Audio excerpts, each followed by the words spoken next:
Let me show you something that's really interesting. Two AI governance professionals, the same title, the same city, and the same years of experience. One makes $105,000 while the other makes $215,000. That's a $110,000 difference. So what's going on here? Hi, everyone. Welcome back to the channel. My name is Obi Obanofe. I am a researcher, I am an educator, and a consultant in AI governance. Today, I want to break down the real factors that determine AI governance salaries. Now, you might be asking, why am I talking about this? I've had about 5 years experience in recruiting. And some of you may not know this, but I've been a recruiter in my past life. That time in my life gave me some valuable experience on salaries and the things that make for higher salaries in different jobs. And so I want to bring that experience here. I want to talk about that and helping you to determine the real factors that determine AI governance salaries.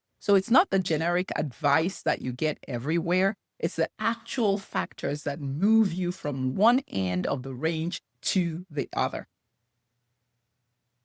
First, let me give you the baseline. The Bureau of Labor Statistics tracks computer and information research scientists. AI governance falls under this category. The median salary is $145,000 a year. But this is where it gets really interesting. That number hides a massive variation in the salary. In software and tech, the median jumps to $230,000. In engineering and manufacturing, it's about $150,000. In government agencies, it's around $120,000. In academia, which is where I am, it's roughly about $85,000. Now, that's a spread of over $150,000 just based on where you work. Now, and let's talk about the experience levels. Entry level is typically around $100,000. And mid-level, it's around $150,000, while senior level is well over $150,000, sometimes $250,000. But there's a few things that this data doesn't really tell us. The industry and experience are only part of the story. Let me describe a little bit more of what really moves the salaries. There are a few factors that I want to talk about. The first one is technical depth. This is one of the biggest differentiators. There are two types of AI governance professionals. Type 1 is policy focused. These are individuals who understand regulations, the right frameworks, they coordinate across teams, and they provide valuable work. Type 2 is technical AI governance. They understand regulations and they also understand AI technology. Some of them can actually read and write code. They understand how the models are trained. They can evaluate data pipelines. They can work directly with engineering teams. And guess which type of AI governance commands the higher salaries? When job descriptions require some knowledge and understanding in machine learning algorithms, those roles pay at the top of a range. And you might be asking, why? It's because these individuals can bridge the gap between what engineers are building and what regulators want. That skill is a bit rare. And as you know, rare skills command premium compensation. The second factor is regulatory specialization. Not all regulations are equal. Generalist knowledge in GDPR and HIPAA, that is table stakes. But deep expertise in the EU AI Act and California SB 53, the New York RAISE Act, the NIST AI Risk Framework, that's where the premium is. Because these are AI specific and they are fairly new.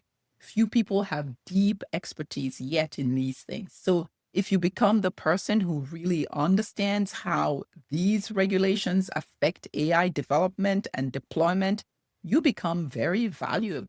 The third factor is a company's AI maturity. Companies at different stages of AI adoption pay differently. So for organizations at the early stage, it's often a statement of, we need AI governance. They're just checking a checkbox. Their budget is also limited. For organizations at the more mature stage, their focus is, we need sophisticated AI governance. They understand complexity. They have the budget and they want experts. So companies like OpenAI, Anthropic, Google, Meta, they are the ones building those frontier models that we talked about in my previous video. They need sophisticated governance and they pay for it. The fourth factor is communication skills. This might surprise you, but it's a massive salary multiplier. The CEO and the board doesn't need to know about flops. They need to know the risks and what you're doing about it. So if you can take complex technical AI risks and explain them to non-technical stakeholders in a way that drives action, you are exponentially more valuable. All right, so let's get a little bit more practical. So how do you position yourself for the higher end of the salary range? There are a few strategies that I want to talk about. The first one is for you to build technical credibility. Now, you don't need a PhD in machine learning or computer science, but you do need to speak the language. I've talked about this often. You need to understand how models are trained. You need to understand where bias enters the pipeline. You need to understand the AI development lifecycle. You need to understand cloud platforms at a conceptual level if you don't already have that. Now, all of this knowledge, all of these skill sets adds about $20,000 to $40,000 to your market value. The second strategy is specializing in emerging regulations. Become the expert on something new. SB 53 just passed. The EU AI Act is being implemented, and the NIST AI Risk Management Framework is becoming the standard. Pick one and go deep. Read the actual text. Now, I know that ChatGPT can read and summarize these things for you, but challenge yourself and read the actual text yourself.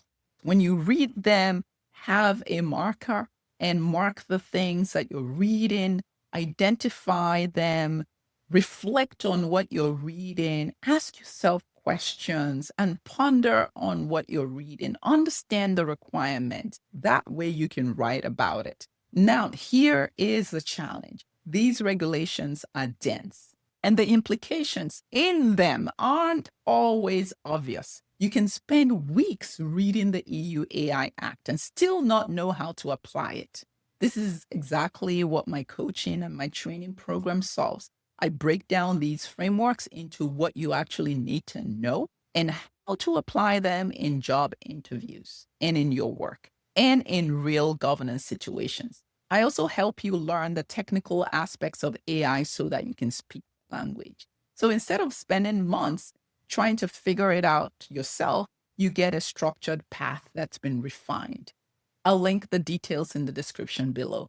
But let me give you two more strategies that you can start today. The third strategy in the list is to target the right companies.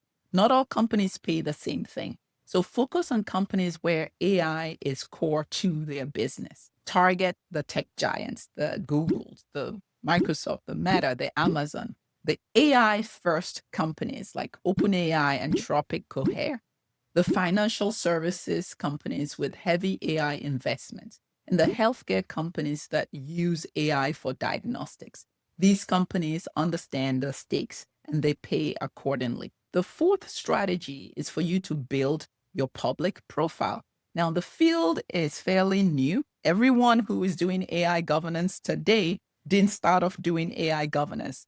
They started from other fields. So this field is new, it's growing. So write on LinkedIn, publish in industry outlets.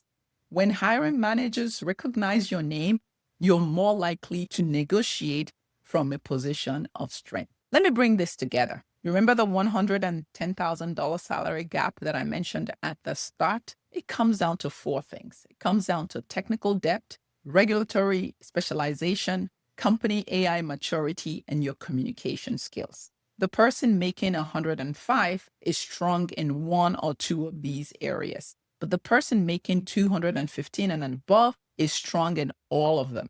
Now, the good news is every one of these areas is learnable.